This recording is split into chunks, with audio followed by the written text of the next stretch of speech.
They built 135 luxury homes on my family's land without permission, then tried to evict me from my own property. You've got to see this to believe it. One lone farmhouse completely swallowed by 135 identical McMansions, like my grandfather's legacy got mugged by a suburban nightmare. I'm Ezra Blackwood, and the woman stomping across my yard with a sheriff's deputy actually thinks she can steal 4 generations of my family's sweat and call it progress. Veronica Ashcroft slides out of her pristine white Tesla, designer heels immediately sinking into farm mud with that perfect squelching sound of karma. The acrid stench of wet concrete from her illegal development battles the sweet honeysuckle my late wife planted. She waves an eviction notice at me like I'm some squatter on my own damn land. "This is a family neighborhood now," she announces with corporate smugness, not some rural eyesore. Thunder crashes overhead as my weathered hand grips the brass dam lever, worn smooth by my grandfather's faithful touch. What would you do if someone stole your family's legacy and called you the problem? Where are you watching from?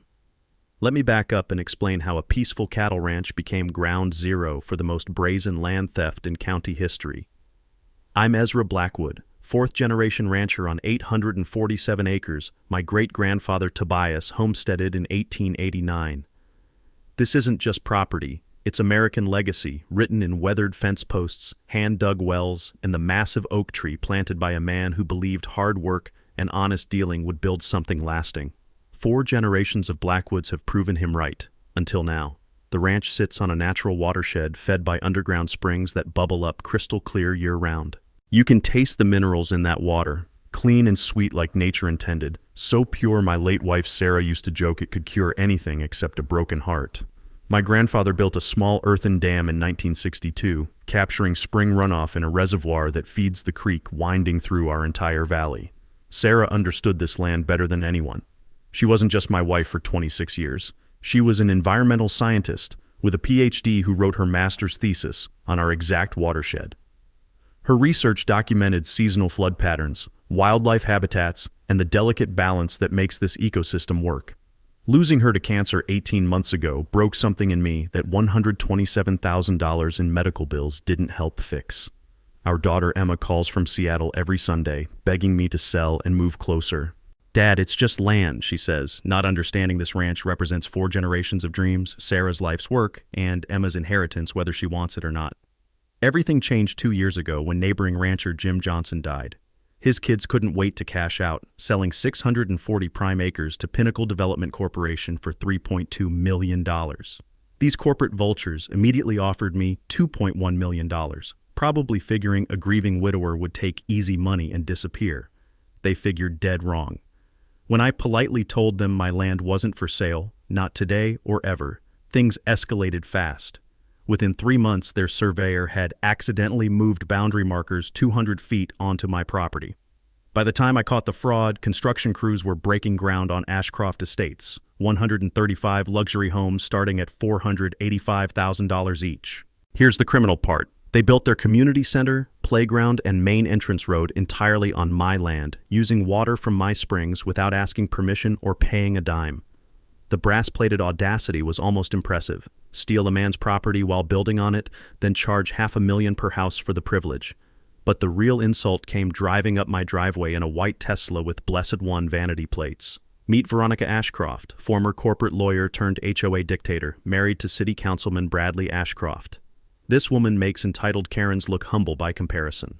Our first meeting happened while I was repairing fence damaged by their construction trucks.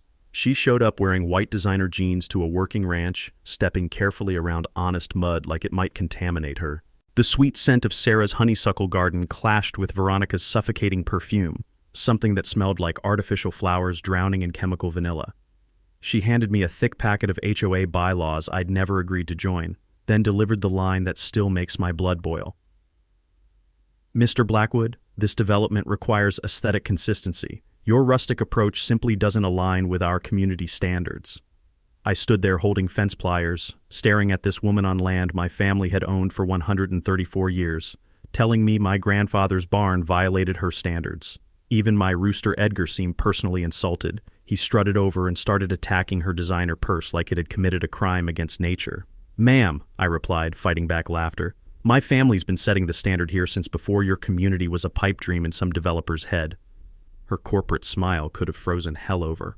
Well, that's exactly the problem we're here to solve. That night, sitting on the porch where Sarah and I planned our future, listening to coyotes call across pastures where my cattle grazed peacefully, I realized this wasn't just about property lines anymore. This was war, and they'd just fired the first shot. The morning after Veronica's little inspection tour, my mailbox exploded like a legal grenade factory. 47 separate violation notices, each more absurd than the last. Livestock odor on a cattle ranch. Unsightly agricultural structures. Apparently my grandfather's 60-year-old barn offended modern sensibilities. Property value depreciation through incompatible land use. My personal favorite, fence height violations creating visual barriers to community cohesion. Sarah used to say some people could find fault with a rainbow if it wasn't color coordinated with their living room. She would have loved this circus. County Inspector Randy Kowalski arrived at dawn looking like he'd rather be anywhere else on Earth. Poor guy spent 3 hours photographing every nail and board while Edgar conducted his own inspection, pecking at Randy's clipboard whenever the measurements seemed particularly ridiculous. Mrs. Ashcroft wants documentation down to the quarter inch, Randy explained, wiping nervous sweat despite the cool morning. The acrid smell of his diesel truck mixed with coffee brewing in my kitchen as he measured fence posts with scientific precision. 32 complaints in 1 week. Lady's got dedication, I'll give her that. Each violation carried $500 daily fines starting immediately. Simple math, $23,500 per day unless I magically transformed a working ranch into suburban paradise overnight. At that rate, bankruptcy would arrive faster than winter. Time for professional warfare. Marcus Webb looked like he could arm wrestle a bulldozer and win. This ex-Marine turned property attorney spread survey maps across my kitchen table like battle plans, and within 2 hours started grinning like Edgar discovering an unguarded feed bucket. Ezra, they didn't just screw up, Marcus announced, pointing to overlapping boundary lines. They committed federal crimes, no environmental studies, no wetland permits, and they've been stealing your spring water without legal authority for 2 solid years. Marcus taught me something that should be common knowledge but isn't: prescriptive easement. When your family uses land continuously for over 20 years, you can gain legal ownership through use alone, regardless of who holds the paper deed. My family had worked that disputed strip for 134 years, creating ownership rights that trumped any surveyor's creative math. Sometimes persistence really does beat paperwork. But here's where the day got interesting. Our property survey using ground-penetrating radar revealed my grandfather's original concrete boundary markers from 1962, buried directly under Veronica's community center foundation. They built their entire social headquarters on your land, Marcus explained, studying the radar images with obvious delight. Every HOA meeting is criminal trespassing, and destroying survey markers is a felony. The mini twist. Within hours of discovering this evidence, we filed an emergency injunction to halt all HOA activities on my property. But Veronica struck back faster than a rattlesnake. By 5 p.m. that same day, she'd convinced the county to red tag my barn as structurally unsafe, forcing me to evacuate my cattle immediately or face criminal charges. My counterpunch. Marcus and I drove straight to the county courthouse with our survey evidence. 20 minutes before closing time, we filed a federal lawsuit for civil rights violations, water theft, and criminal conspiracy. More importantly, we demanded immediate seizure of all HOA financial records under federal racketeering statutes. Suddenly, Veronica's emergency barn inspection didn't seem quite so clever. The retaliation escalated immediately. Every HOA resident developed selective blindness whenever I appeared in town. Anonymous calls flooded animal control about my dangerous livestock. Edgar was apparently terrorizing joggers by existing within sight of their precious jogging path. My mailbox became graffiti central, decorated with helpful suggestions like "sell out and move on" and "wrong neighborhood cowboy." The irony was perfect. My family had built this community since 1889, but these California transplants considered me the unwelcome intruder. The harassment turned vicious when I found fresh tire tracks carved through my best pasture and a young calf dead from deliberately cut fence wire. The metallic smell of blood on sweetgrass hit me like a physical blow, proof that Veronica's war had moved beyond legal documents into actual violence. That night, sitting on the porch where Sarah and I used to dream about our future, I called Emma while fireflies danced over her mother's grave, and lights from 135 illegal houses glowed like accusations in the darkness. "Dad, you sound like you're carrying the world," Emma said, worry making her voice exactly like her mother's. Maybe it's time to cut your losses. I'm not just defending our land anymore, sweetheart, I replied, watching shadows move across the valley where 4 generations of Blackwoods had worked and hoped. I'm proving that ordinary people can still win when they stand up for what's right. After a pause filled with 2,000 miles of love and understanding, Emma whispered, "Then win, Dad, but don't you dare fight alone." That's when I realized this battle wasn't about property lines anymore. It was about whether truth and determination could still triumph over money and corruption in modern America. The real war was just beginning. 3 days after our federal lawsuit hit the courthouse, Veronica launched her counterattack with the subtlety of a freight train loaded with entitlement. She called an emergency community safety meeting at the HOA clubhouse, ironically the same building sitting illegally on my stolen land. The woman was using my own property to organize a lynch mob against me. You had to admire the brass-plated audacity. By Saturday afternoon, 89 homeowners had packed into that clubhouse like they were planning D-Day. I could hear their voices from my front porch, carrying across the valley with the kind of righteous fury that only comes from people convinced their property values are under attack. The smell of afternoon barbecues mixed with car exhaust as families arrived for what Veronica had billed as protecting our children's future. Through binoculars, I watched her clicking through a PowerPoint presentation titled Agricultural Intrusion, the Hidden Threat to Family Safety.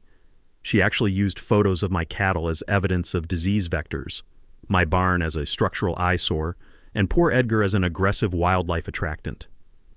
According to her calculations, my existence was costing each homeowner $72,000 in lost equity. Sarah would have laughed herself sick. She used to say some people could find a conspiracy in a church potluck if the potato salad wasn't organized alphabetically. The antagonist's move. Veronica presented a petition to the city council demanding immediate agricultural rezoning restrictions and emergency eminent domain proceedings. She claimed my livestock posed health risks, my operations attracted dangerous predators, and my non-conforming structures violated new safety codes she'd helped write. My counterpunch. Marcus and I crashed that meeting uninvited, carrying Sarah's original 1994 environmental research and a briefcase full of federal documents that would ruin Veronica's day. The room went silent like someone had announced an IRS audit. Veronica's face cycled through surprise, rage, and what could only be described as existential panic. "Ladies and gentlemen," I announced, my voice cutting through the sudden quiet, "since you're meeting on my property without permission, I thought I should introduce myself properly. I'm Ezra Blackwood, and my family has been protecting this watershed since 1889. Marcus spread Sarah's research across Veronica's presentation table like he was dealing winning cards. Before we discuss property values, maybe we should talk about why this entire development violated federal law from day one. The revelation hit that room like a bucket of ice water. Most residents had no idea they'd bought homes in a federally protected flood zone. Sarah's research had documented seasonal water patterns that made residential construction not just inadvisable but illegal under Clean Water Act protections. During her graduate studies, Sarah had learned something that proved crucial now. Developers often hide environmental problems by burying inconvenient research in bureaucratic filing systems where nobody looks. But when projects receive federal conservation grants, hiding that research becomes criminal fraud. Here's where the story gets really interesting. Marcus had discovered that Pinnacle Development received $3.2 million in federal rural development grants, specifically designated for agricultural heritage preservation and watershed protection. They'd literally stolen taxpayer money meant to protect farmland, then used it to destroy the exact ecosystem they were supposed to conserve.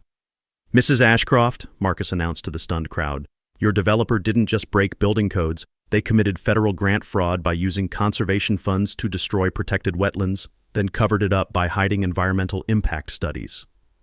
Veronica's response dripped with corporate desperation.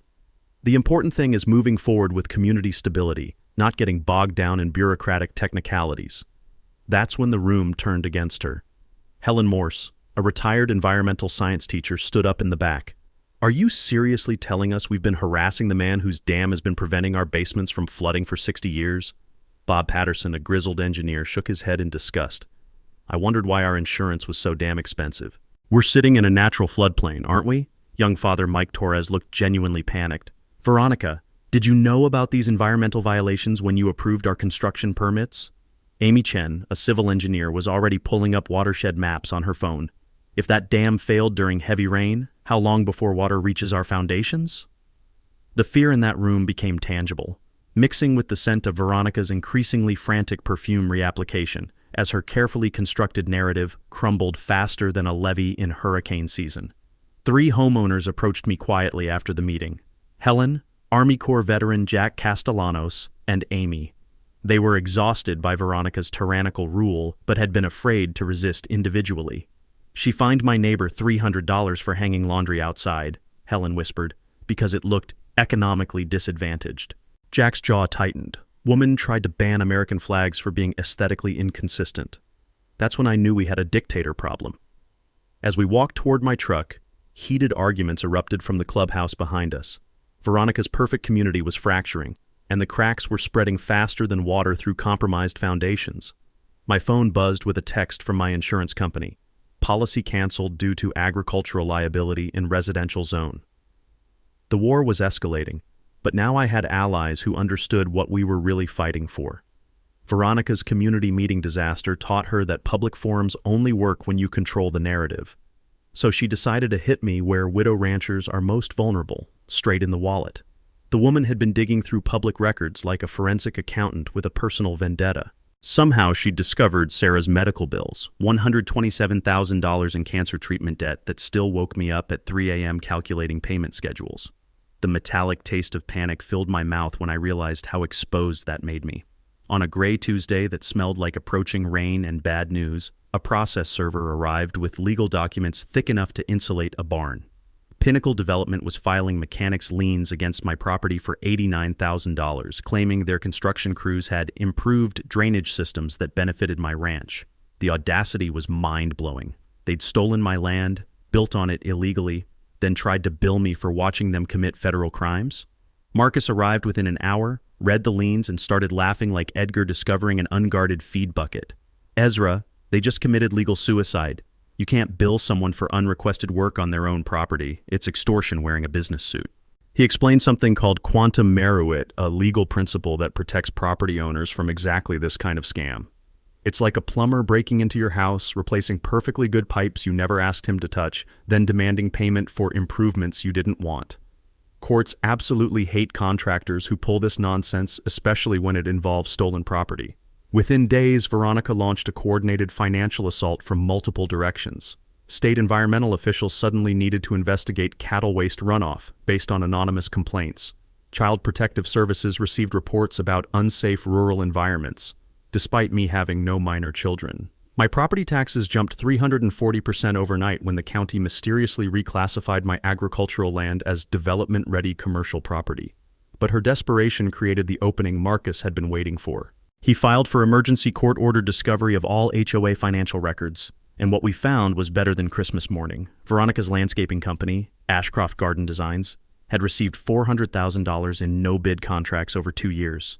She'd been paying herself with homeowner fees to install overpriced decorative plants and aesthetic improvements that nobody had voted to approve. Self-dealing violations opened the entire HOA board to personal bankruptcy through liability lawsuits. The real smoking gun was buried in city council minutes. Bradley Ashcroft owned 12% of Pinnacle Development Corporation. The man voting on zoning permits was financially invested in the company receiving those permits. Even small-town corruption usually tries to hide the paper trail better than that.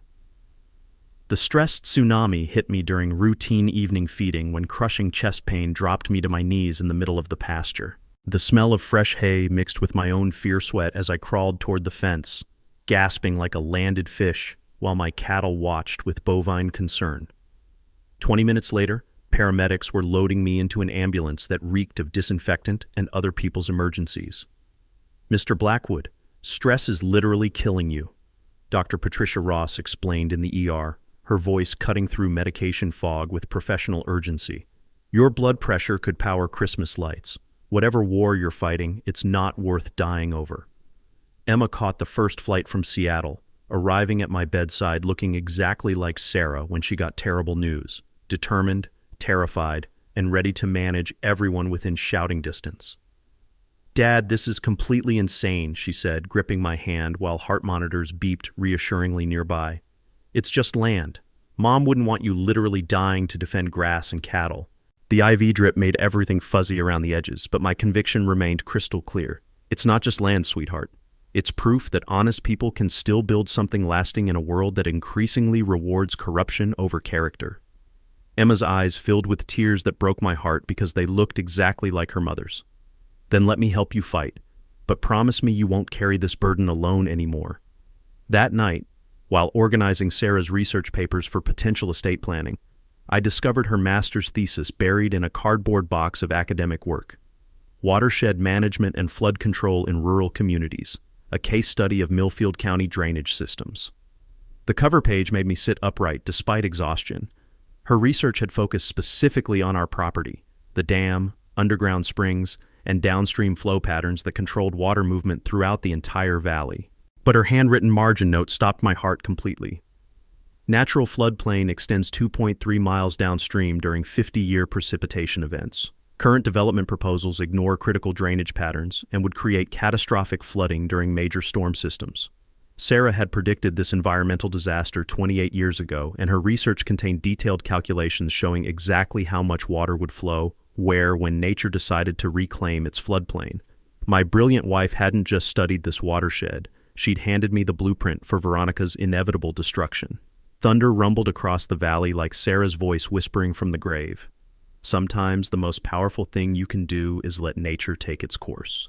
Reading Sarah's thesis at 2 a.m. felt like receiving a love letter from beyond the grave, except this ghost came armed with 28 years of environmental science and enough legal ammunition to level a corrupt development.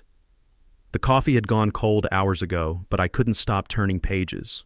Sarah's research was meticulous, brilliant, and absolutely devastating to everyone who'd been tormenting me. The smell of old paper mixed with the lingering scent of her perfume that somehow still clung to these documents after all these years. Every page revealed another environmental protection law that Pinnacle Development had violated. Sarah had documented seasonal water flows, wildlife migration patterns, and soil composition with the precision of a scientist who knew her work might someday matter to someone she loved. But page 47 stopped my heart. Federal wetland designation maps. The entire HOA development sat in a federally protected flood zone that had been deliberately excluded from impact studies. Those 135 luxury homes weren't just built illegally, they were built in an area that nature reclaims every 15 to 20 years during major storms. My grandfather's dam hadn't just been managing agricultural water for 61 years. It had been preventing catastrophic flooding that would have made residential development impossible. The irony was so perfect it made me laugh out loud, probably disturbing Edgar's beauty sleep in the nearby coop. Sarah's calculations were terrifyingly precise. During a 50-year rain event, the kind that hits every couple decades, natural flood patterns would put 3 feet of standing water throughout the entire development. The underground springs feeding my ranch were part of a massive aquifer system that, when saturated, transformed the valley floor into temporary wetlands exactly like nature intended. While Veronica had been calling my ranch an eyesore, my family had been providing free flood control services worth millions of dollars. Here's where Sarah's environmental genius really showed. She'd researched something called riparian rights, water law that gives upstream property owners absolute control over natural water flow. As long as I used water for legitimate agricultural purposes, I could alter, redirect, or release it however I deemed necessary. Downstream property owners had exactly zero legal claim to flood protection they'd never contracted for or paid to receive. I called Marcus at midnight, probably giving the poor man a heart attack. "Ezra, do you understand what you're telling me?" His voice carried the excitement of a lawyer who'd just found the legal equivalent of buried treasure. "Your wife documented federal crimes that haven't been prosecuted yet. Every homeowner bought property based on fraudulent environmental disclosure. Their insurance policies are void if they weren't properly informed about flood zone status." The legal implications made my head spin. Pinnacle Development had knowingly sold homes in a flood zone without disclosure, violating federal truth in lending laws. The HOA had been collecting drainage fees for flood management they weren't legally providing. Veronica had been fining me for agricultural activities that were not only legal, but essential for preventing the natural disasters that would destroy her precious community. But Sarah's final recommendation, written in her careful scientist's handwriting, gave me the moral framework I needed. Long-term residential development in this watershed requires permanent upstream flood control infrastructure maintained by agricultural operations. Elimination of agricultural use would result in catastrophic property damage during normal precipitation cycles. My brilliant wife had written the environmental protection plan that justified everything I was about to do. I sat at the kitchen table where 4 generations of Blackwoods had made hard decisions, surrounded by Sarah's life's work and the distant rumble of thunder. Her wedding photo smiled at me from the windowsill, and I swear I could hear her voice whispering, "Nature always corrects human mistakes, Ezra. Sometimes we just need to stop preventing the lesson."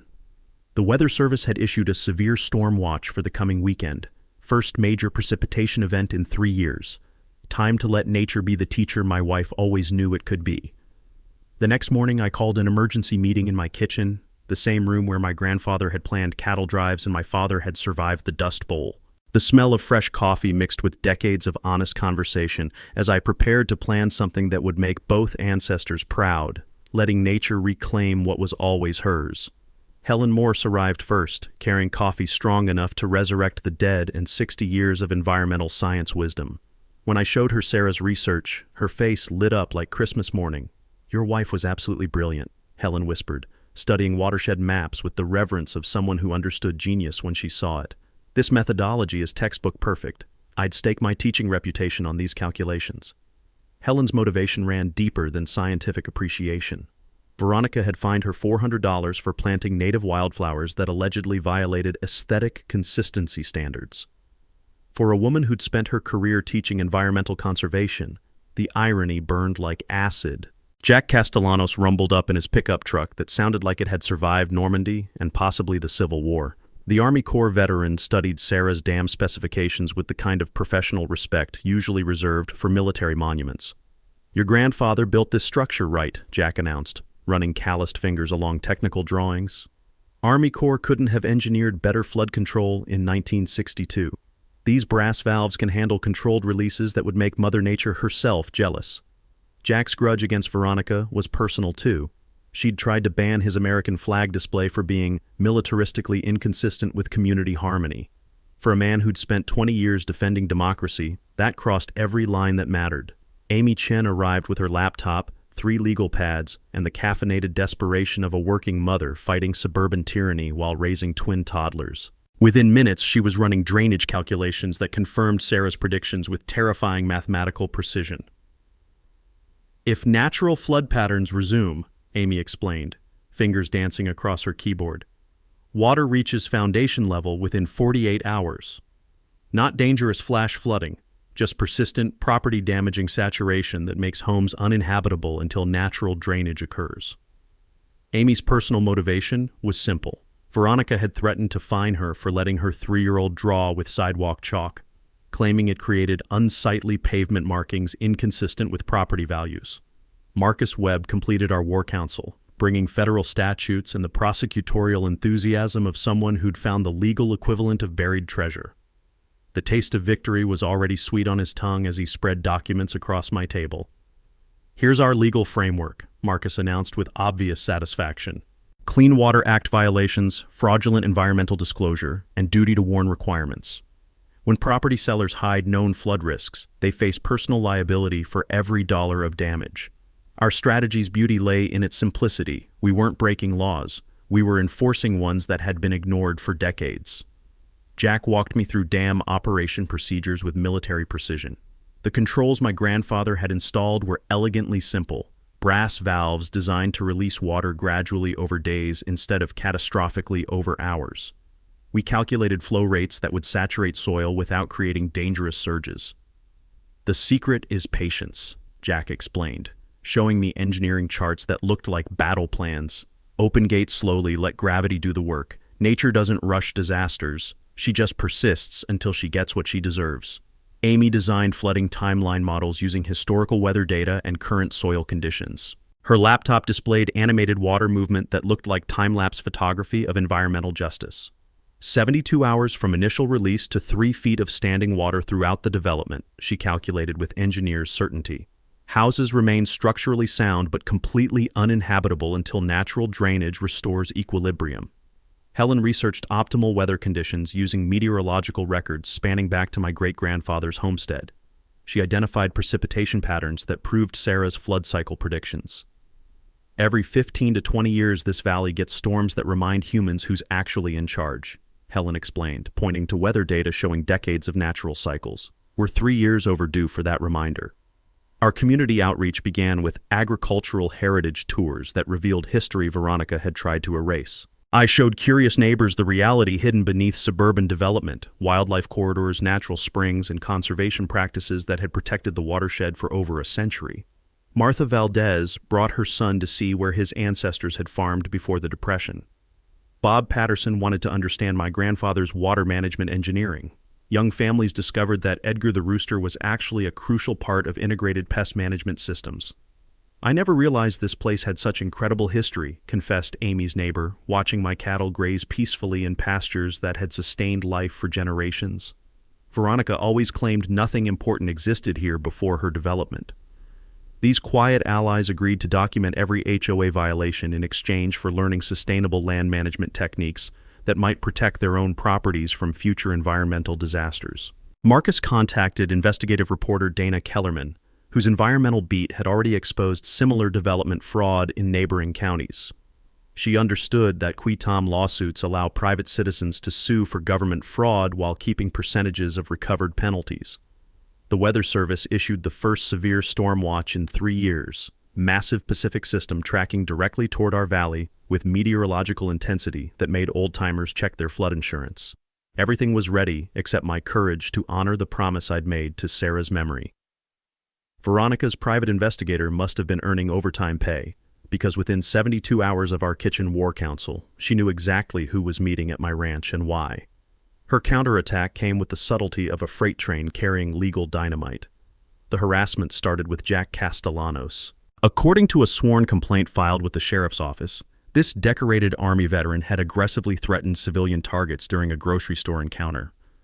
Veronica's detailed statement claimed Jack had approached in a militaristic manner and made coded references to combat operations against community infrastructure.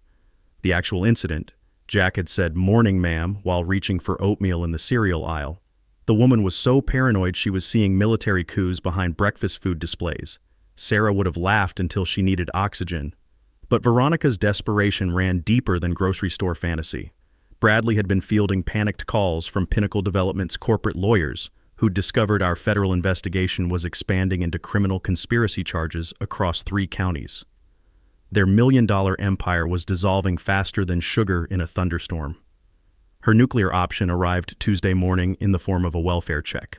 County Sheriff Mike Rodriguez stood on my porch with Dr. Patricia Ross from Mental Health Services, both looking like they'd rather be investigating actual crimes instead of suburban revenge fantasies.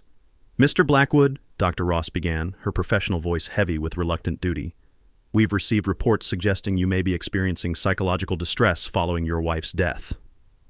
The morning air carried the sweet scent of honeysuckle from Sarah's memorial garden mixed with the sour smell of bureaucratic humiliation. I invited them inside for coffee while Veronica's evidence package spread across my kitchen table like accusations made of paper and desperation. She documented me talking to livestock while feeding cattle, hoarding dangerous equipment by owning farm tools, and maintaining shrines to deceased relatives by tending Sarah's garden. Apparently, grief gardening had become grounds for involuntary psychiatric commitment in Veronica's twisted worldview. Within 30 minutes, Dr. Ross had assessed my mental state and reached conclusions that would permanently torpedo Veronica's credibility. "Sheriff Rodriguez, Mr. Blackwood displays no signs of psychological impairment," she announced with professional certainty. "He's grieving appropriately and maintaining his property responsibly. However, Mrs. Ashcroft's behavior patterns suggest concerning control issues and possible harassment compulsions requiring further evaluation." The taste of irony was sweeter than Sarah's honeysuckle nectar. Veronica's psychiatric warfare had backfired so spectacularly that she'd gotten herself flagged for mental health concerns. But she wasn't finished with her scorched earth campaign. Anonymous reports flooded the USDA claiming my cattle carried mysterious diseases requiring immediate quarantine. When veterinary testing proved my livestock healthier than most suburban house pets, Veronica's landscaping crews began accidentally damaging my infrastructure during routine maintenance on neighboring properties.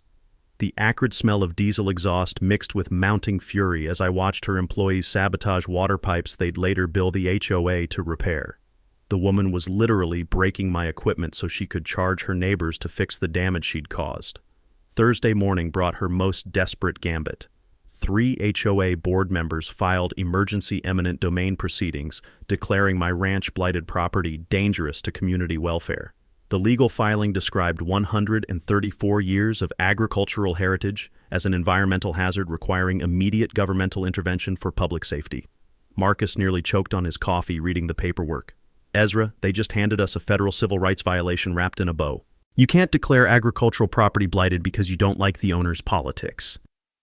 Veronica's social media assault reached professional disinformation levels. She'd created multiple fake accounts spreading rumors about me threatening peaceful families and stockpiling dangerous chemicals.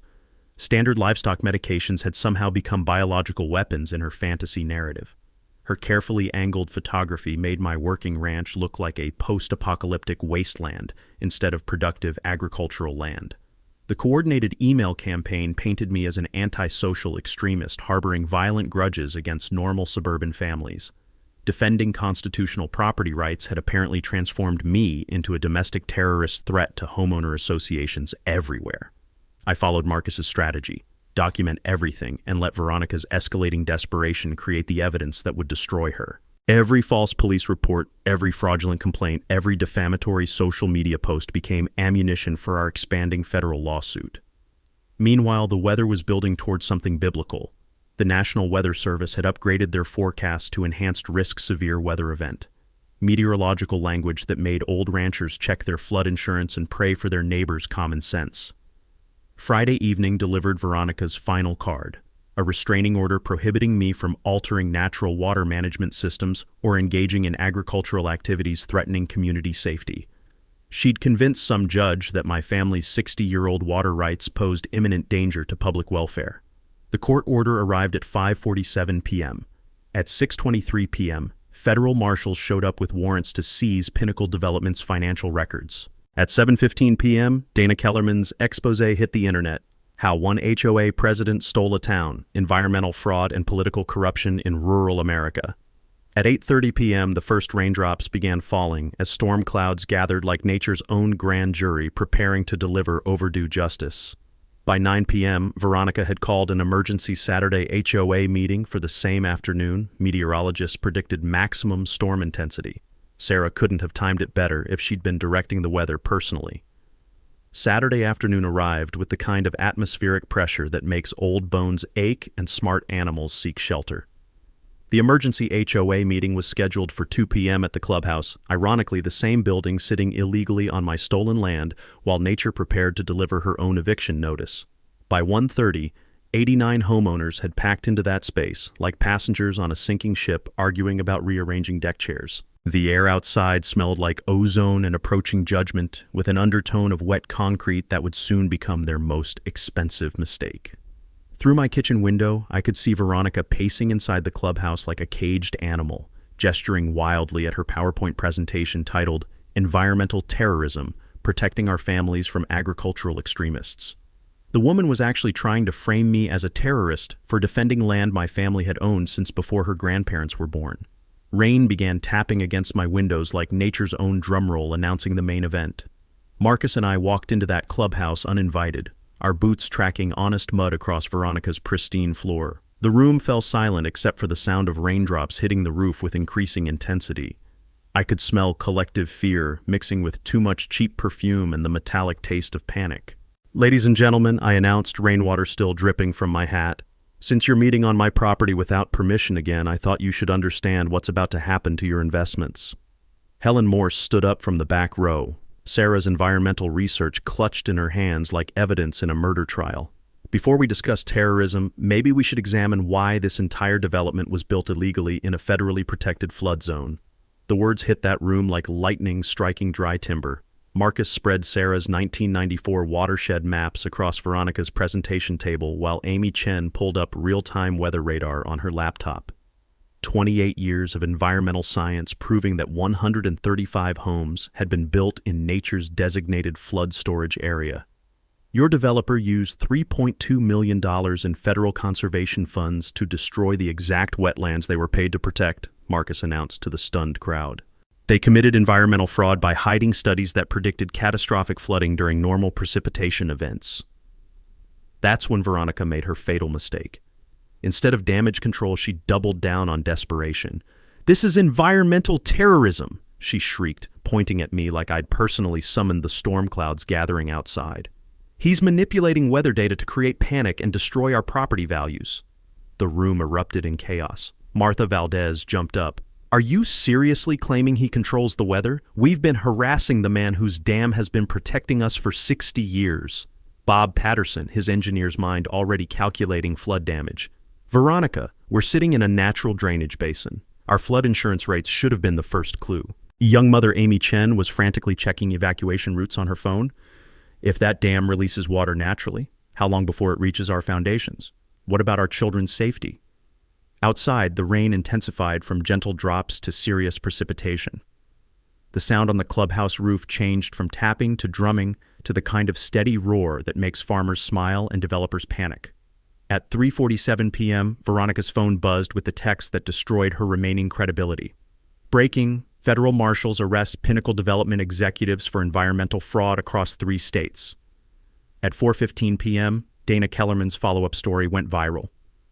HOA president's husband owns stake in fraudulent development company. At 4:23 p.m., the fire alarm in the clubhouse started screaming because water was pouring through the roof into the electrical system of a building that should never have been constructed in a flood zone. As families evacuated the flooding clubhouse, Veronica stood in ankle-deep water screaming about property values, while Mother Nature demonstrated exactly how much she cared about suburban real estate prices. 3 homeowners approached me in the parking lot as rain soaked through everyone's clothes: Helen, Jack, and Amy.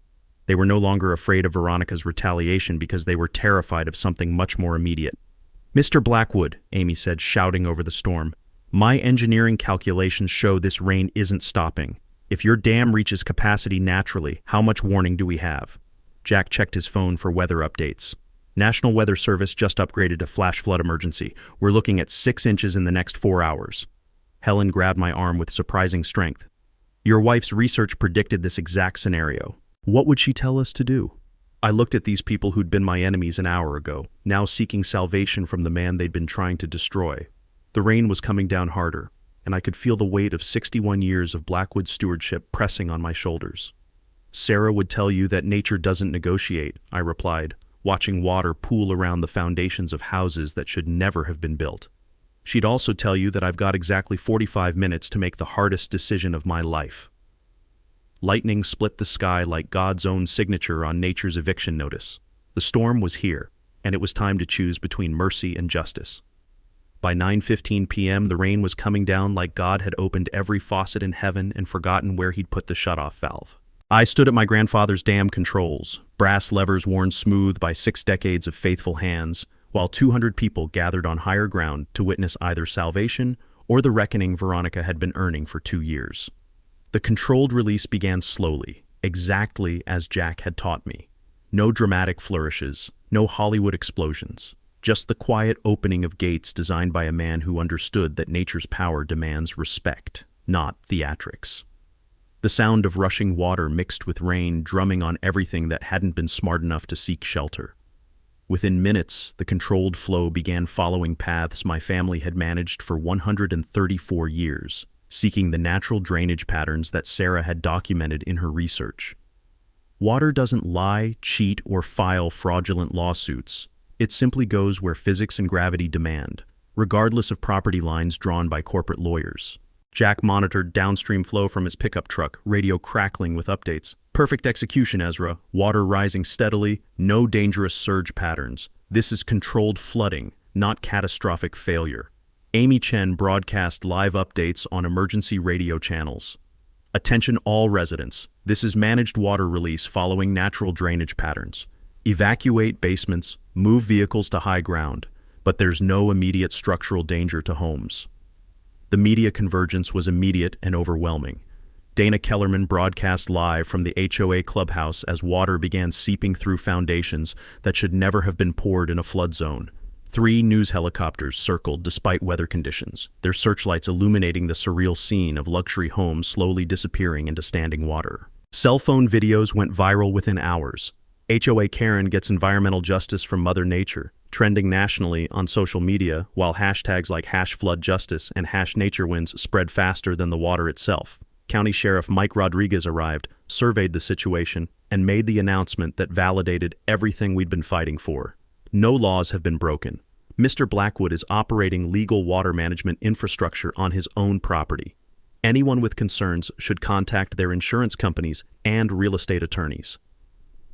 When Veronica demanded my arrest for environmental terrorism, Sheriff Rodriguez's response was perfect. "Ma'am, you might want to focus on calling your lawyer instead of harassing the man whose family has been preventing worse flooding for 6 decades. The community witness was unprecedented. Martha Valdez live-streamed from her evacuated home. "Y'all, we're watching 134 years of environmental karma get delivered by the most patient man in America. That dam has been protecting us all this time, and we never even knew it." Bob Patterson provided engineering commentary to news cameras. "This controlled release is preventing what would have been catastrophic flash flooding during future storms. Mr. Blackwood just saved lives while teaching us about environmental responsibility." Children splashed in puddles while adults documented property damage for insurance claims that would expose the largest real estate fraud in county history. The scene was surreal. Families picnicking on high ground while watching their HOA president's empire literally wash away. Then came my mic drop moment. A news reporter shoved a microphone toward me as I stood watching water reclaim land that had been stolen through lies and corruption. "Sir, what's your response to critics who say you've destroyed a community?" I looked at the camera, rainwater dripping from the brim of my grandfather's hat, and delivered the line Sarah would have been proud of. "I didn't destroy anything, son. I just stopped preventing nature from fixing what was broken." A second reporter pressed harder. "Do you feel guilty about the property damage you've caused?" My response came from 61 years of watching my family protect this watershed. "Ma'am, my wife researched this for 4 years and predicted exactly what you're seeing tonight. Every family here should be thanking her for the warning they got, instead of the catastrophe they would have faced during the next real flood." FBI agent Sarah Chen announced arrests for wire fraud, environmental violations, and conspiracy while standing knee-deep in the evidence of their crimes. Pinnacle Development and certain HOA officials knowingly violated federal wetland protections and defrauded homeowners about flood risks. The visual was perfect poetry. Luxury homes sitting in 3 feet of standing water while my farmhouse remained untouched on high ground, American flag flying proudly in the storm wind. Nature had delivered her verdict, and it was unanimous. As dawn broke over the transformed valley, wildlife returned like they'd been waiting years for this moment. Herons waded through restored wetlands, frogs provided a chorus that drowned out suburban complaints, and Edgar strutted around his expanded territory like he'd personally negotiated the flood. Veronica was led away in handcuffs, still screaming about property values while standing in ankle-deep proof that some things matter more than money. Bradley had already been arrested at the airport, caught trying to flee with $340,000 in cash that couldn't buy him a way out of federal prison. The community transformation was immediate.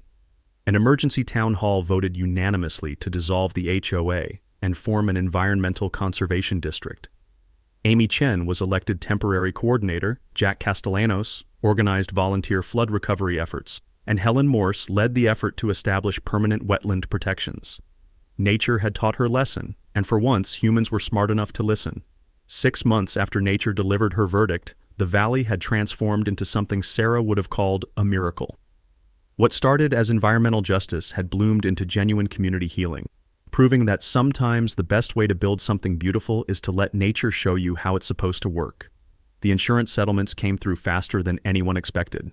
$47 million in flood damage claims, with every HOA resident receiving an average of $180,000 for undisclosed flood zone fraud. Pinnacle Development's corporate bankruptcy meant homeowners could sue individual executives personally, and most did. 89 families chose to relocate rather than rebuild in a restored wetland. But 46 families stayed and worked with me to develop sustainable housing that respected natural flood patterns. These weren't the same neighbors who'd harassed me 2 years ago. These were people who'd learned the difference between fighting nature and working with her. My health improved dramatically once the stress of legal warfare disappeared. The heart palpitations vanished, blood pressure returned to normal, and I started sleeping through the night again. Funny how much better you feel when you're not carrying the weight of other people's corruption on your shoulders. Emma moved back from Seattle that fall, bringing her software engineering skills and her mother's environmental passion. Together we converted the ranch into the Sarah Blackwood Memorial Wetland Preserve and Environmental Education Center, using federal grant money that actually went toward conservation this time. Helen Morse and I began dating 6 months after the flood, much to Emma's delight and Edgar's apparent approval. Sarah would have wanted me to find happiness again, and Helen understood both the land and the man who'd spent his life protecting it. She moved into the farmhouse that spring, bringing 60 years of teaching experience and a laugh that reminded me why life was worth living. The legal victories kept coming. Federal Judge Patricia Morrison sentenced Veronica Ashcroft to 4 years in federal prison for fraud, conspiracy, and environmental crimes. Bradley got 6 years for public corruption and money laundering. Their legal precedent, officially called the Blackwood Doctrine, now protects agricultural water rights from development pressure in 12 states. Pinnacle Development executives faced additional charges across 3 states, with Dana Kellerman's investigative reporting exposing similar fraud affecting over 400 families. Her environmental journalism series won a Pulitzer Prize, and she used her acceptance speech to honor Sarah's research that had made the expose possible. The Sarah Blackwood Environmental Science Scholarship Program launched with settlement money, providing full tuition for students studying wetland restoration and sustainable development. Our first recipient was a local high school senior whose research project documented native species recovery in the restored watershed. Amy Chen leads our Youth Conservation Corps, teaching teenagers how sustainable development can work with natural systems instead of against them. Jack Castellanos trains young people in traditional water management techniques that have protected this valley for over a century. The program has a 2-year waiting list, and colleges actively recruit our graduates. The environmental impact exceeded everyone's expectations. The restored wetland became critical habitat for 47 bird species, including endangered migrants that hadn't been seen in the valley for 30 years. Water quality improved 340% downstream, benefiting 3 communities that had been dealing with agricultural runoff problems for decades. Native plant restoration provided seeds for regional conservation projects, and our climate change research station studies natural flood management techniques that could protect communities throughout the watershed. The irony is beautiful. Veronica's attempt to destroy agricultural land created the most successful conservation project in county history. Every spring, we host Wetland Day Festival, drawing 5,000 visitors who come to learn about environmental stewardship, sustainable agriculture, and the legal protections that make conservation possible. Children splash in clean streams, while their parents attend workshops on everything from water rights to wildlife habitat management. This year's festival featured a special tribute to Sarah's environmental research. I spoke to the crowd about the woman whose scientific work had saved a valley and the community that had learned to listen to nature's wisdom. My grandfather built that dam to protect the land. My wife studied how to restore it. All I did was step aside and let both of them be right. Edgar still leads guided tours, wearing a tiny conservation badge that makes visitors smile and remember that every creature has a role in protecting the places we love. Even Veronica's former Tesla has been converted into a mobile environmental education unit, proving that redemption is possible for everything except the people who refuse to change. The final irony writes itself every morning when I sit on the porch where Sarah and I planned our future, watching sunrise paint golden light across wetlands that wouldn't exist without her research and her love for this land. Our fight was never about defeating enemies.